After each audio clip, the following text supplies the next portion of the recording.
आज है 10 दिसंबर 2024 दिन मंगलवार। Welcome back to clean news MP. चलिए देखते हैं मध्य प्रदेश की 25 फटाफट बड़ी खबरों को। इससे पहले आप न्यूज को कहां से देख रहे हैं हमें कमेंट में बताना बिल्कुल ना भूलें। साथ ही हमारे फेसबुक पेज को भी फॉलो करें। फेसबुक पेज का लिंक डिस्क्रिप्शन में दिया गया है। एमपी को मिला करोड़ों का निवेश, 50,000 लोगों को मिलेगा रोजगार। नर्मदापुरम में आयोजित रीजनल इंडस्ट्री कॉन्क्लेव में एमपी को RS 31,000 करोड़ के निवेश का प्रस्ताव मिला। बड़ा निवेश मिलने पर सीएम मोहन यादव ने कहा कि कॉन्क्लेव में फूड इंडस्ट्री, कृषि, डेयरी, पर्यटन, कपड़ा उद्योग आदि पर फोकस रहा। इस इन्वेस्ट से आगामी समय में करीब 24,000 स्थानीय लोगों को रोजगार मिलेगा। सभी सेक्टर में शुरू होने वाली इंडस्ट्री में 50,000 से ज्यादा लोगों को रोजगार मिलने की संभावना है। सीएम डॉक्टर यादव बोले, प्रदेश के नगरीय निकायों में गीता भवन बनाए जाएंगे, गीता पाठ का बनेगा विश्व रिकॉर्ड। मुख्यमंत्री डॉक्टर मोहन यादव कुरुक्षेत्र में जारी अंतर्राष्ट्रीय गीता महोत्सव में शामिल हुए। मुख्यमंत्री ने कहा कि मध्य प्रदेश के नगरीय निकायों में अगले 3 साल में गीता भवन बनकर तैयार हो जाएंगे। राज्य सरकार संपूर्ण प्रदेश में गीता जयंती महोत्सव का आयोजन कर रही है। महुआ बांद्रा के बीच 11 दिसंबर से चलेगी स्पेशल ट्रेन। शीतकालीन अवकाश के दौरान ट्रेन में यात्री दबाव अत्यधिक होता है। इसके चलते लंबी वेटिंग शुरू हो जाती है। रतलाम मंडल द्वारा इंदौर मुंबई के बीच चलने वाली ट्रेन में वेटिंग कम करने के लिए 11 दिसंबर से स्पेशल ट्रेन चलाई जाएगी। एमपी में कर्मचारियों को वेतन में 10,000 का नुकसान, संगठनों ने सरकार को दिया अल्टीमेटम। मध्य प्रदेश में कर्मचारियों को हर महीने वेतन में हजारों रुपए का चूना लगाया जा रहा है। इसे लेकर कर्मचारी संगठनों का प्रदेश भर में बैठकों का दौर चल रहा है। सारणी में ऑल डिपार्टमेंट आउटसोर्स और स्थायी कर्मचारी मोर्चा मध्य प्रदेश की बैठक बुलाई गई, जिसमें सरकार को इस मुद्दे पर अल्टीमेटम दिया गया। कर्मचारियों और कर्मचारी संगठनों के पदाधिकारियों के मुताबिक सारणी बिजली संयंत्र में 1500 ठेका कर्मचारी हैं। हर एक कर्मचारी को 10,000 रुपए तक कम वेतन दिया जा रहा है। मध्य प्रदेश में सर्द हवाओं से ठंड बढ़ी। अगले 2 दिनों में 3-4 डिग्री सेल्सियस तक गिरेगा तापमान। उत्तर भारत से आ रही सर्द हवाओं की वजह से मध्य प्रदेश के सभी जिलों में ठिठुरन बढ़ गई। खासकर पश्चिमी मध्य प्रदेश के इलाकों में दिन और रात के तापमान में सोमवार को भारी गिरावट हुई। प्रदेश में सबसे ठंडा जिला राजगढ़ रहा, जहां रात का पारा 7.6 डिग्री सेल्सियस दर्ज किया गया। बागेश्वर वाले धीरेन्द्र शास्त्री के छोटे भाई शालिग्राम ने तोड़ा रिश्ता। मध्य प्रदेश के छतरपुर से एक बड़ी खबर सामने आ रही है। बता दें कि बागेश्वर भाभा के छोटे भाई शालिग्राम गर्ग ने अपने भाई से रिश्ता तोड़ दिया है। उन्होंने एक वीडियो जारी करते हुए कहा कि बागेश्वर धाम और पीठाधीश्वर धीरेन्द्र कृष्ण शास्त्री से सभी तरह के रिश्तों का त्याग करता हूं। वीडियो में शालिग्राम ने कहा कि इसकी सूचना उन्होंने लिखित में डिस्ट्रिक्ट कोर्ट में दी है।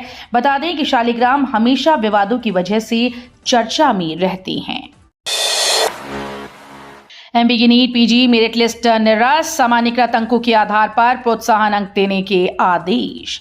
एमडीएमएस कोर्ट में दाखिले के लिए नीट पीजी काउंसलिंग में मध्य प्रदेश के रजिस्टर्ड कैंडिडेट्स की मेरिट सूची तैयार करने में दूसरी बार नॉर्मलाइजेशन प्रक्रिया अपनाए जाने को चुनौती देते हुए हाईकोर्ट में याचिका दायर की गई थी।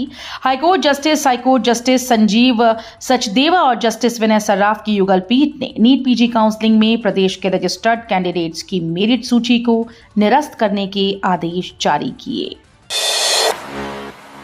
विधानसभा घेरने 16 तारीख को भोपाल पहुंचेंगे कांग्रेसी, संगठन से प्रभारी नीरज सिंह ने ली बैठक। उमरिया जिला कांग्रेस कमेटी के नवनियुक्त संगठन से प्रभारी नीरज सिंह बघेल ने पार्टी पदाधिकारियों की बैठक ली।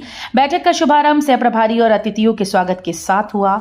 इस अवसर पर विशेष रूप से आगामी 16 दिसंबर को राजधानी भोपाल में आयोजित विधानसभा घेराव में जिले की अधिकाधिक सहभागिता के संबंध में चर्चा की गई। एमपी शिक्षा परिषद का मुख्य महोत्सव मंगलवार को सीएम योगी करेंगे अध्यक्षता। महाराणा प्रताप शिक्षा परिषद के 92वें संस्थापक सप्ताह समारोह का मुख्य महोत्सव मंगलवार को महाराणा प्रताप इंटर कॉलेज के मैदान पर भव्यतापूर्वक होगा। कार्यक्रम की अध्यक्षता गोरक्ष पीठाधीश्वर एवं प्रदेश के मुख्यमंत्री योगी आदित्यनाथ करेंगे। मुख्य अतिथि के रूप में नोबेल पुरस्कार विजेता, बचपन बचाओ आंदोलन की प्रणेता कैलाश सत्यार्थी उपस्थित होंगी। उमरिया में बालाघाट विधायक अनुभा मुंजारे बोली, जीत नहीं, देश और जनता महत्वपूर्ण। कांग्रेस के संगठन प्रभारी एवं बालाघाट विधायक अनुभा मुंजारे ने सोमवार को सामुदायिक भवन में आयोजित कार्यकर्ता सम्मेलन को संबोधित किया। इस मौके पर उन्होंने पार्टीजनों से कहा कि चुनाव में हार जीत से कहीं ज्यादा महत्वपूर्ण देश और जनता है। कांग्रेस ने हमेशा इसे तरजीह दी है। उसके असंख्य नेताओं ने भारत की एकता और अखंडता के लिए न केवल संघर्ष किया बल्कि अपने प्राणों की आहुति भी दी। महाराणा प्रताप की मूर्ति स्थापना को लेकर क्षत्रिय समाज ने सौंपा ज्ञापन। सागर में महाराणा प्रताप की प्रतिमा स्थापित कराने की मांग को लेकर सोमवार को क्षत्रिय समाज ने कलेक्टर कार्यालय पहुंचकर ज्ञापन सौंपा। साथ ही प्रतिमा शीघ्र स्थापित करने की मांग की।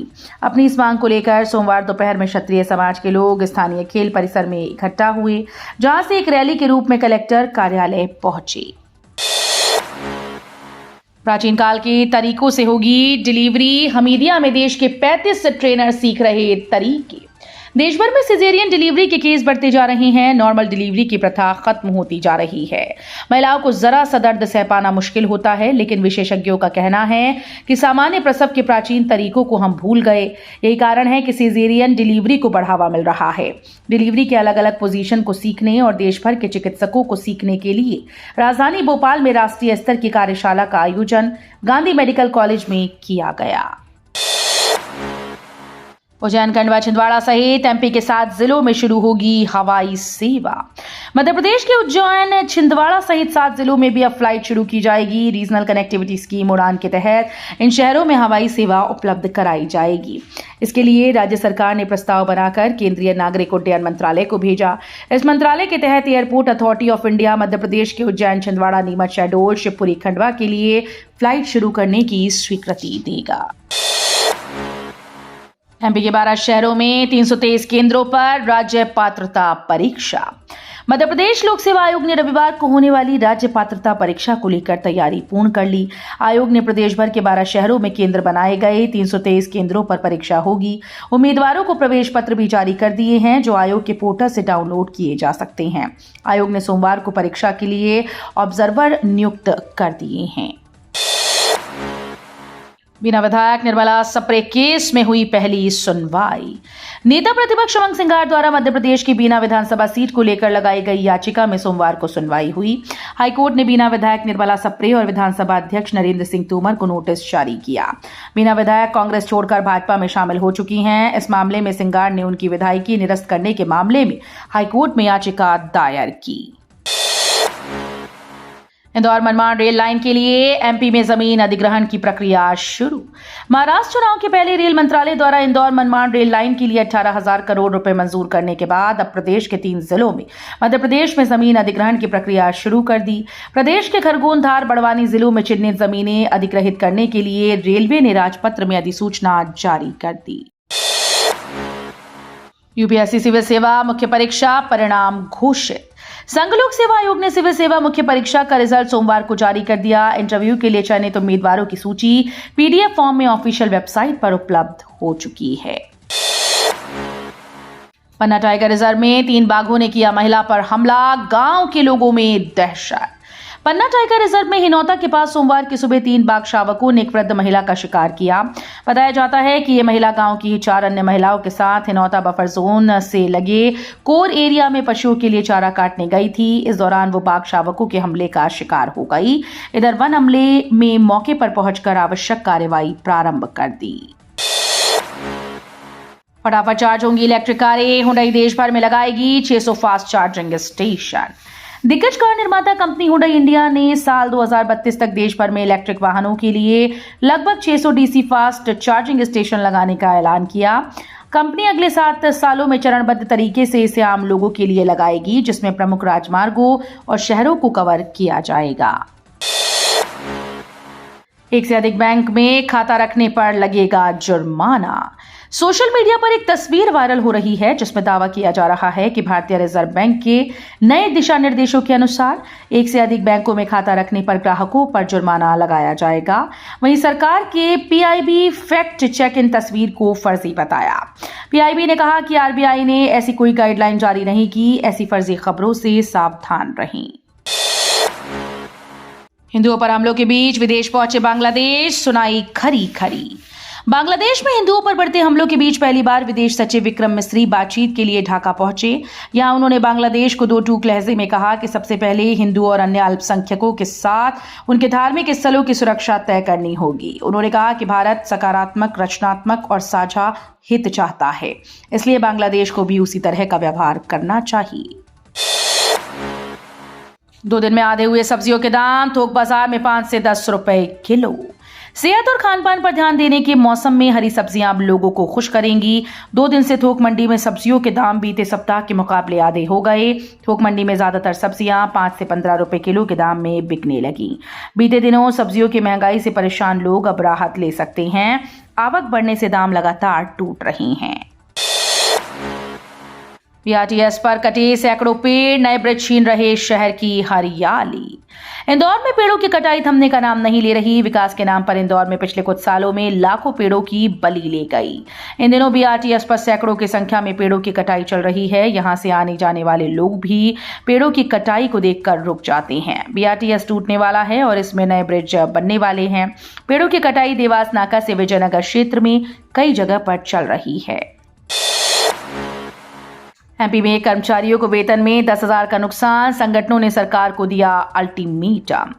मध्य प्रदेश में कर्मचारियों को हर महीने वेतन में हजारों रुपए का चूना लगाया जा रहा है। इसे लेकर कर्मचारी संगठनों का प्रदेश भर में बैठकों का दौर चल रहा है। सारणी में ऑल डिपार्टमेंट आउटसोर्स एवं अस्थायी कर्मचारी मोर्चा मध्य प्रदेश की बैठक बुलाई गई, जिसमें सरकार को इस मुद्दे पर अल्टीमेटम दिया गया। कर्मचारियों और कर्मचारी संगठनों के पदाधिकारियों के अनुसार सारणी बिजली संयंत्र में 1500 ठेका कर्मचारी हैं। विजयपुर में मिली हार के बाद सीएम मोहन की सिंधिया से चर्चा। मध्य प्रदेश की बुधनी और विजयपुर विधानसभा सीटों पर हाल ही में चुनाव हुए थे, जिसमें बीजेपी को विजयपुर में हार का सामना करना पड़ा था, जिस पर भगवान दास सबनानी की ओर से केंद्रीय मंत्री ज्योतिरादित्य सिंधिया पर दिए गए बयान को लेकर केंद्रीय नेतृत्व की ओर से नाराजगी जाहिर की गई थी। तो ये थी आज की 25 फटाफट बड़ी खबरें। अगर आपको न्यूज पसंद आई हो तो वीडियो को लाइक और शेयर जरूर करें। धन्यवाद।